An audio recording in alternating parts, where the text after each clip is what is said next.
Well, KCAL News is once again teaming up with the Wyland Foundation for Earth Month, and a big focus is on rising temperatures right here in Southern California and how our environment is really changing. Joining me now is Steve Creech, President and CEO of the Wyland Foundation. It's so good to have you here. And you know, I think so many of us felt like we were seeing the changes just in January when we had the two huge wildfires. I mean, it was really unprecedented, and a lot of us were thinking it's because of climate change and how warm the weather is and the winds and how our weather is changing. Yeah, and you can't deny that. The scientists were very accurate back in the 80s and 90s about their predictions about what's going to happen. And unfortunately, we're living in it now. Now we're looking at extreme weather events of 95 degrees or more tripling within the next 10 to 20 years. Wow. So if we can't get a handle around changing the climate, we're going to have to adapt.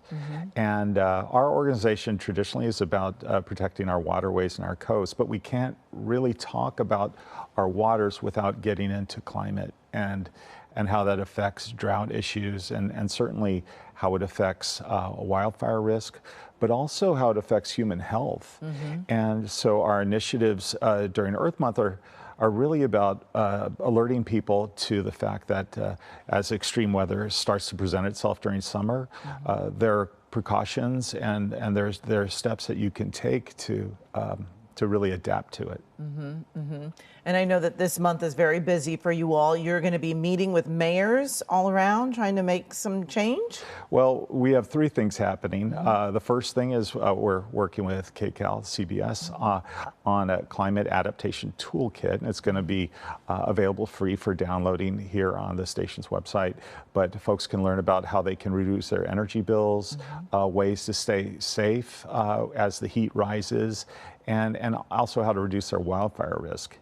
And then on the waterfront, we have our National Mayor's Challenge for Water Conservation, which we've been doing for 15 years, and we have over 1,000 mayors take part in this. And through that challenge, they inspire their residents to change behaviors to protect, not just save water for residents and for the city itself, but also protect our waterways and our natural resources.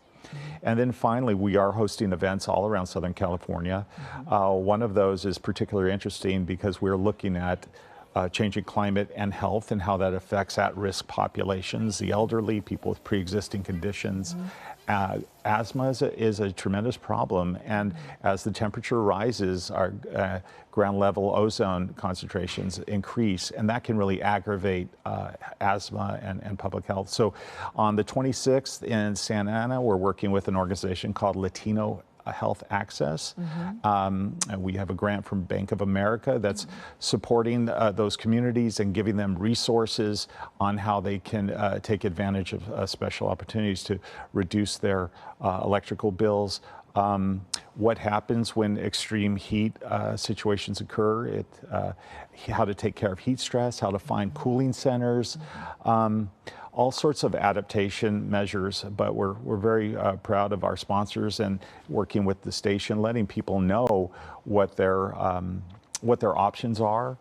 The other thing we're doing is we're training young health ambassadors in the communities to go out door to door and reach those vulnerable populations, the elderly, people who may not have access to the internet, or maybe they have to make a choice between air conditioning and food. I mean, those are the choices that we're starting to get into now, and it's affecting everybody. You know, obviously in the South, in Malibu, we had, you know, the terrible fires. We ourselves, Wyland, our founder, we have had a gallery out in Lahaina that burned down as well. Everybody's being affected by this, and it will affect agriculture. We're in a mega drought. And it's almost tax day too, right? Yes. And but tariffs are on pause now too. Yes. So we have, there's a lot going on. Yes. But one thing we can't run away from is our environment, and there are things that we can do to improve our life here in Southern California, in the country at large. Lots to do, but we're prepared to do it, and we've got another generation coming up that wants to do more for this. So. All right. Well, thank you so much. Thank you. Certainly appreciate it. And of course, you can find more information about the Wyland Foundation and their Earth Month events by going to our website, kcalnews.com, and click Seen on TV.